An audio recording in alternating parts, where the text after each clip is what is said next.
You, John Fitzgerald Kennedy, do solemnly swear I, John Fitzgerald Kennedy, do solemnly swear that you will faithfully execute the office of President of the United States that I will faithfully execute the office of President of the United States and will, to the best of your ability, and will, to the best of my ability, preserve, protect, and defend the Constitution of the United States. preserve, protect, and defend the Constitution of the United States. So help you God.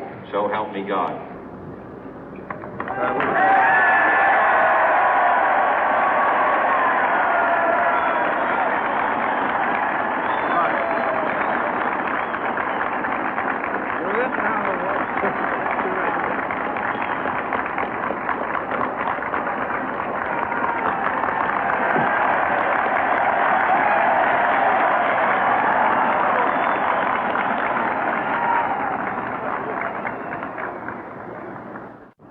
Vice President Johnson, Mr. Speaker, Mr. Chief Justice, President Eisenhower, Vice President Nixon, President Truman, Reverend clergy, fellow citizens. We observe today not a victory of party, but a celebration of freedom, symbolizing an end as well as a beginning, signifying renewal as well as change. For I have sworn before you and Almighty God the same solemn oath our forebears prescribed nearly a century and 3/4 ago. The world is very different now, for man holds in his mortal hands the power to abolish all forms of human poverty and all forms of human life. And yet the same revolutionary beliefs for which our forebears fought are still at issue around the globe. The belief that the rights of man come not from the generosity of the state, but from the hand of God. We dare not forget today that we are the heirs of that first revolution. Let the word go forth from this time and place to friend and foe alike that the torch has been passed to a new generation of Americans born in this century, tempered by war, disciplined by a hard and bitter peace, proud of our ancient heritage, and unwilling to witness or permit the slow undoing of those human rights to which this nation has always been committed and to which we are committed today at home and around the world.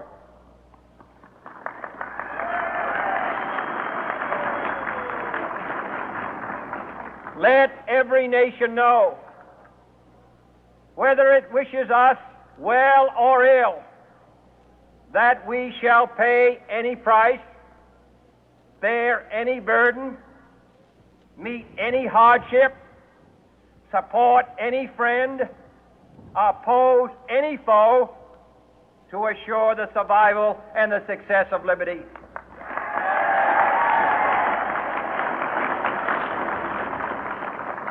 This much we pledge and more.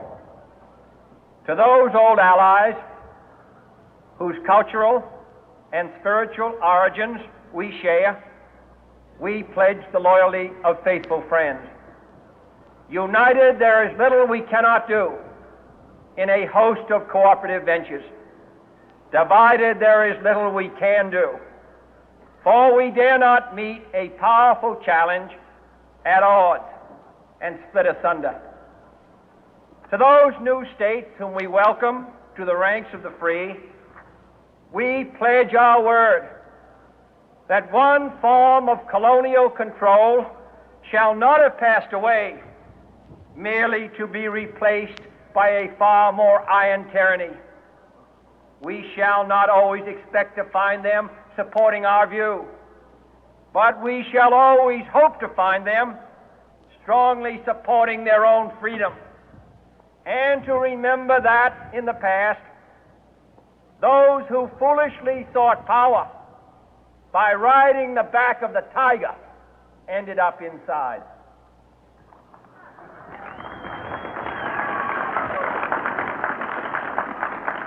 To those people in the huts and villages of half the globe struggling to break the bonds of mass misery, we pledge our best efforts to help them help themselves for whatever period is required, not because the communists may be doing it, not because we seek their votes, but because it is right.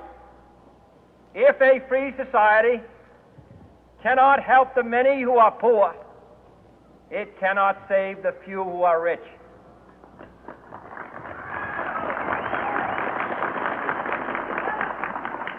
To our sister republics south of our border, we offer a special pledge to convert our good words into good deeds, in a new alliance for progress, to assist free men and free governments in casting off the chains of poverty. But this peaceful revolution of hope cannot become the prey of hostile powers.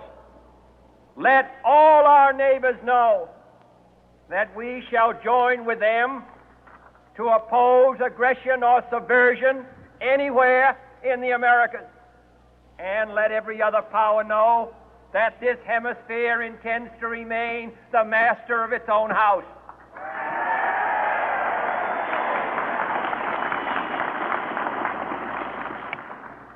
To that World Assembly of Sovereign States, the United Nations, our last best hope, in an age where the instruments of war have far outpaced the instruments of peace, we renew our pledge of support to prevent it from becoming merely a forum for invective, to strengthen its shield of the new and the weak, and to enlarge the area in which its writ may run. Finally, to those nations who would make themselves our adversary, we offer not a pledge, but a request that both sides begin anew the quest for peace. Before the dark powers of destruction, unleashed by science, engulf all humanity in planned or accidental self-destruction, we dare not tempt them with weakness, for only when our arms are sufficient beyond doubt can we be certain beyond doubt that they will never be employed.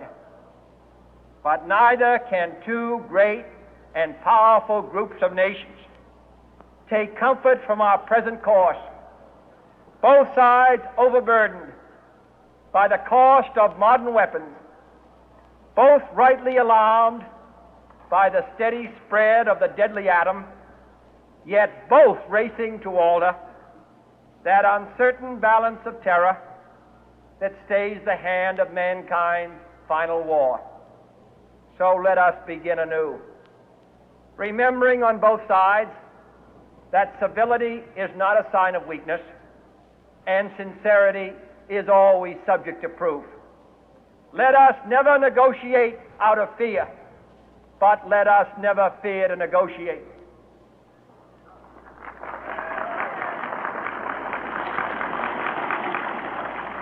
Let both sides explore what problems unite us, instead of belaboring those problems which divide us. Let both sides, for the first time, formulate serious and precise proposals for the inspection and control of arms, and bring the absolute power to destroy other nations under the absolute control of all nations.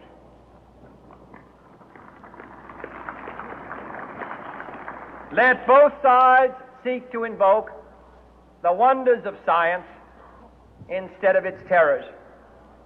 Together, let us explore the stars, conquer the deserts, eradicate